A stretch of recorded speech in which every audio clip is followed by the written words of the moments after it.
ठाकरे बंधूंनी एकत्र यावं असं सुनील प्रभू म्हणतायत। महाराष्ट्राची इच्छा आहे, लवकरच ती पूर्ण होईल असंही सुनील प्रभू यांनी म्हटलेलं आहे। शिवसेना युबीटीचे आमदार सुनील प्रभू यांनी सूचक वक्तव्य केलंय। तर आधीच महाराष्ट्रभरातील मनसे असेल किंवा शिवसेना युबीटीचे कार्यकर्ते याविषयीची मागणी करताना दिसून येत आहेत। बॅनरबाजी ठिकठिकाणी करण्यात आली आहे। आता शिवसेना युबीटीचे आमदार आणि एक मोठे नेते सुनील प्रभू यांनी याविषयी सूचक वक्तव्य केलं आहे। ठाकरे बंधूंनी एकत्र यावं, महाराष्ट्राची ही इच्छा भविष्यात लवकरच पूर्ण होईल असं ते म्हणतात। त्यामुळे एक प्रकारे ते काही सूचक वक्तव्य करतायत का, संकेत देतात का, असा सवाल उपस्थित होतोय। आगामी महापालिका निवडणुकीच्या पार्श्वभूमीवर शिवसेना युबीटी पक्षाची कोल्हापुरात महत्त्वाची बैठक झाली आणि या बैठकीनंतर सुनील प्रभू हे बोलत होते।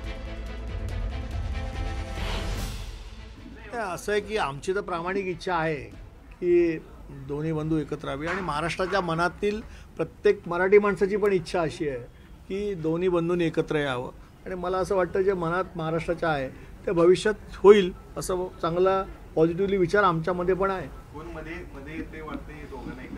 दोन भावामध्ये कोण नाही, दोन्ही भाऊच ठरवणार आहेत, दोघांच्या मध्ये कोण येऊ शकणार नाही। कारण मधल्या काळामध्ये त्या सगळ्या चर्चा सुरू झाल्यानंतर आता उदय सामंत वारंवार राज ठाकरेंची भेट घेतात। कोण काय भेट घेतो यापेक्षा दोन बंधू जे आहेत ते सक्षम आहेत आणि दोन्ही बंधू ठरवतील आणि महाराष्ट्राच्या मनात काय आहे, काय कुजबूज आहे, काय त्यांचा कानूस आहे हे दोघांना चांगल्या पद्धतीने कळतं।